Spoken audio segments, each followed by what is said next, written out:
Hi every one. അപ്പോൾ ഇന്ന് രാവിലെ പാർലറിലേക്ക് എത്തുന്നതിനൊരു പ്രത്യേകതയുണ്ട്.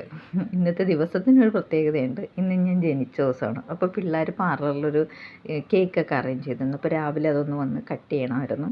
അപ്പോൾ അത് കട്ട് ചെയ്യാനായിട്ട് വന്നതാണ് ഞാൻ. അപ്പോൾ അതൊക്കെ കട്ട് ചെയ്തു. അതിനുശേഷം എനിക്കൊരു നല്ലൊരു ചേഞ്ച് വേണമെന്ന് തോന്നി. അപ്പോൾ ഞാൻ എൻ്റെ ഹെയർ ഒന്ന് കട്ട് ചെയ്യാൻ ആയിട്ട് പോയി. എനിക്കല്ലെങ്കിലും ഒരുപാട് ഹെയറൊക്കെ ഇങ്ങനെ വളർന്ന് ഭയങ്കര മെസ്സി ആയിട്ട് കിടക്കുന്നത് ഭയങ്കര ഇറിറ്റേഷനാണ്.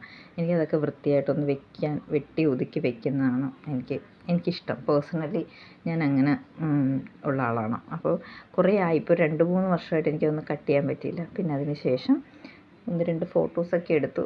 ഓക്കെ ആയി, കുഴപ്പമില്ല. അതിന് അപ്പോഴത്തേക്ക് ഉച്ചയായപ്പോൾ ഞാൻ ഇന്നത്തെ ലഞ്ച് പിസ്സയാണ് കഴിച്ചത്.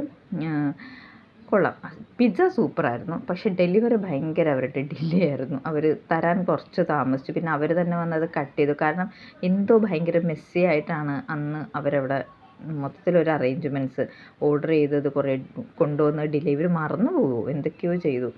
പിന്നെ അത് കഴിഞ്ഞ് ലൈം ജ്യൂസ് കൊണ്ടുവരാൻ മറന്നുപോയി. അതിന് ശേഷം അവർ കോൾഡ് കോഫി കൊണ്ടുവരാൻ മറന്നുപോയി. എന്തൊക്കെയോ അത് കഴിഞ്ഞ് അവിടെ നിന്ന് ഇറങ്ങി. അപ്പോൾ ഇതാണ് സെക്കൻഡ് കേക്ക്. അത് കഴിഞ്ഞ് പാർലറിൽ വന്നപ്പോഴത്തേക്കും പാർലറിൽ ചെറിയൊരു ഡെക്കറേഷനൊക്കെ അവർ ചെയ്തു. അതിനുശേഷം ഞങ്ങൾ ഈവനിങ് കേക്ക് കട്ട് ചെയ്തത് മോളുടെ സെലക്ഷനാണ് ഈ കേക്ക്. അത് കഴിഞ്ഞ് എല്ലാവരും ചെറിയ കേക്ക് ഒക്കെ തന്നു. ഓക്കെയാണ്. എന്തൊക്കെയോ മിസ് ചെയ്യുന്നുണ്ട്, പക്ഷേ ഞാൻ എന്നാലും ഓക്കെയാണ്. അപ്പോൾ ഇതെൻ്റെ ഫ്രണ്ട് കൊണ്ട് തന്നൊരു ഫ്ലവറാണ് കേട്ടോ. ഭയങ്കര ബ്യൂട്ടിഫുള്ളാണ്. പാർലറിൽ വെക്കാനായിട്ട് കൊണ്ട് തന്നതാണ്. പക്ഷേ ഞാൻ പാർലറിലൊന്നും വെക്കില്ല, ഇതെൻ്റെ വീട്ടിലേ വെക്കുകയുള്ളൂ. കാരണം അത്ര ഭംഗിയുണ്ട് അത് കാണാനായിട്ട്. നല്ല രസമുണ്ട്. നമ്മൾ പ്രതീക്ഷിക്കാത്ത ഗിഫ്റ്റുകളൊക്കെ കിട്ടുമ്പോൾ നമുക്ക് ഭയങ്കര സന്തോഷമല്ലേ. ഞാനങ്ങനെ പ്രതീക്ഷിക്കത്തില്ല ഒന്നും, പക്ഷേ കിട്ടിയപ്പോൾ ഭയങ്കര സന്തോഷമായി കേട്ടോ, ഭയങ്കര സന്തോഷം.